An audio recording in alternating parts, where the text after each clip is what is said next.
Resolução da Unicamp 2024. A gente está aqui com a prova QY e vai resolver a questão 43 dessa prova. E a Unicamp diz pra gente o seguinte: sabe-se que o uso indiscriminado e irregular de anabolizantes gera consequências negativas significativas à saúde humana, tais como tremores, acne severa, hipertensão arterial sistêmica, tumores no fígado e pâncreas, distúrbio de coagulação, distúrbios testiculares e menstruais, insônia, entre outros. Então, uma série aí de efeitos colaterais dos anabolizantes. Então, como diria Rodrigo Góes, né, não sejam fake neri, né, fique natural, ok?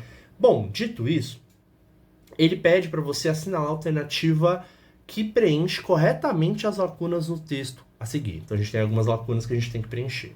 O texto diz que a testosterona, que é um hormônio sexual masculino, desempenha importante função no desenvolvimento de tecidos e órgãos do sistema reprodutor masculino, como tananã e testículos. Então a gente tem que preencher esse espaço 1 aqui do tananã. As alternativas dão pra gente a opção de próstata ou vesícula seminal. E a testosterona vai atuar na formação das duas coisas, tanto da próstata quanto da vesícula seminal. Então não dá pra gente eliminar nenhuma das alternativas, ok? Bom, ele segue falando que a testosterona, além disso tudo, vai atuar na promoção de características sexuais secundárias. O que são características sexuais secundárias? São características relacionadas ao sexo, mas que não são a genitália masculina ou feminina. Nesse caso, masculina, né? Então, a genitália é uma característica sexual primária. Outras características sexuais, que não a genitália, são secundárias. Ele cita aqui alguns exemplos de características sexuais secundárias masculinas, como o aumento da massa muscular, como o crescimento de pelos corporais, espessamento das pregas vocais, que é o que faz a voz do homem ficar mais grossa após a puberdade. E ele cita uma outra característica sexual secundária, na qual a testosterona teria ação. E aqui tem maturação dos ossos, na A e na B, e produção de esperma. Bom, a testosterona vai agir diretamente sobre a maturação dos ossos, porque ele vai estimular a ação, por exemplo, de células que a gente chama de osteoblastos, que são células que vão atuar justamente na construção dos ossos. Ósteo é osso, blasto significa meio que brotar no grego. Então, o osteoblasto é uma célula que faz o osso brotar, crescer, se desenvolver. E a testosterona tem a ver com essas células e por isso ela está relacionada à maturação de ossos. Ele também fala de produção de esperma. A testosterona ela vai agir sobre as células de Sertoli, que são células que estão relacionadas à gametogênese masculina, ou seja, a produção dos gametas masculinos, os espermatozoides, que vão estar no esperma. Então dá pra gente considerar que a testosterona também tem ação sobre a produção de testosterona, tá? De esperma, perdão. Então, até aqui, de novo, não dá pra eliminar nem A nem B. É uma questão um pouco complicada, né?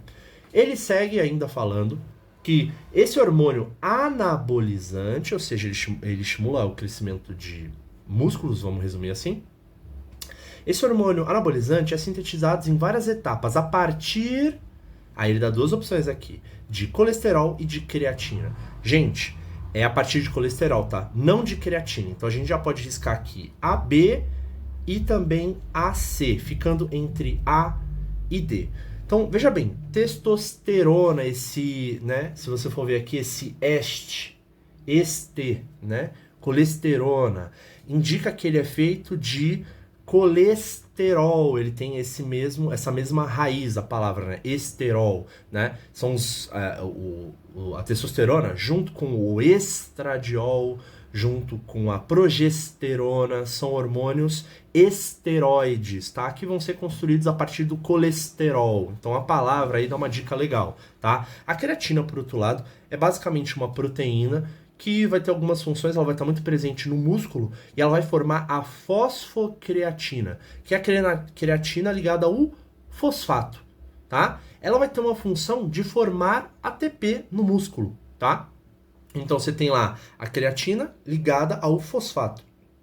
Essa creatina pode usar esse fosfato para dar ele para um ADP, que é uma adenosina difosfato, uma adenosina ligada a dois fosfatos. E aí, se a fosfocreatina dá esse fosfato para o ADP, ele vai formar ATP, que, caso você tenha estudado biologia, você deve lembrar que é a forma na qual o corpo vai digamos assim, utilizar energia na forma de ATP. Então a fosfocreatina está relacionada à energia nos músculos, por isso que ela é tomada para quem treina com foco em crescimento muscular, em atividade muscular, tá? Mas aqui eles provavelmente estão querendo confundir algumas pessoas que têm isso em mente, pensar, poxa, ele falou aqui que a testosterona é um hormônio anabolizante. Se é anabolizante, tem a ver com crescimento de músculo, as pessoas tomam creatina para fazer musculação, então a creatina deve ter a ver com a testosterona, e na verdade não tem, tá? Tem estudos que mostram que a creatina não tem relação com o aumento dos níveis de testosterona, nada do tipo, mas o colesterol sim atua na formação